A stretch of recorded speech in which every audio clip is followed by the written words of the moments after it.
We begin tonight with these severe storms on the move. 75 million Americans on alert from the Midwest to the Northeast. The severe weather threat from South Dakota to Ohio tomorrow right into the Northeast, reaching the I-95 corridor with damaging winds, hail, the potential for isolated tornadoes as well. This includes New York City, Philadelphia, Baltimore, Washington, D.C., and much of it could hit right during the evening commute tomorrow.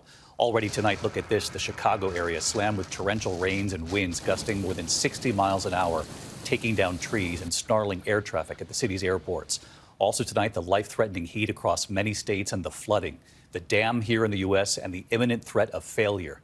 We're watching it all. Ginger Z with the forecast and ABC's Melissa Adon with the images tonight. Tonight, severe storms packing high winds and driving rain, barreling east after taking out trees in the Chicago suburbs. It sounded like this giant crash, and I assumed for a second that it was just our patio umbrella, but it wasn't. Meanwhile, in southern Minnesota, officials and residents downstream of the Rapidan Dam outside Mankato praying it will hold after the worst flooding in nearly 60 years. The previous flood in 1965 completely overtopped and inundated the dam as well. It didn't breach the west abutment because there wasn't the debris accumulation like this. Officials say water overlapped the dam and eroded a path around it early Monday. The force of the water taking trees and debris downstream, mangling this power substation. Jenny Barnes was up making pies at her family's store beside the dam around 2 a.m. Almost done cleaning up, heard a big boom.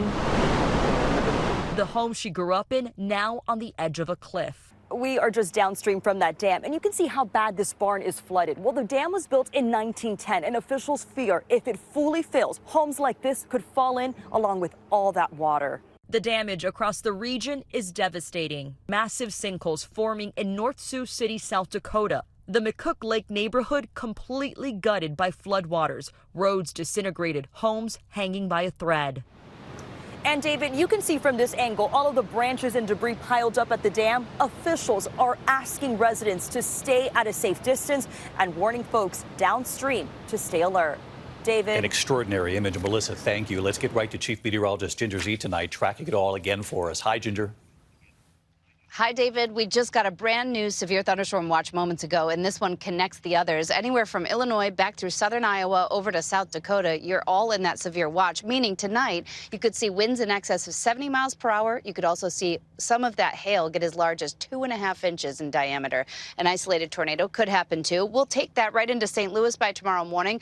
Very ugly radar by tomorrow throughout parts of Missouri, so watch it in the overnight hours. Have two ways of getting warnings. Then this same front marches to the east, so West Virginia gets it, Washington, D.C. and Baltimore, like you mentioned, in the drive, but also into the evening and late night.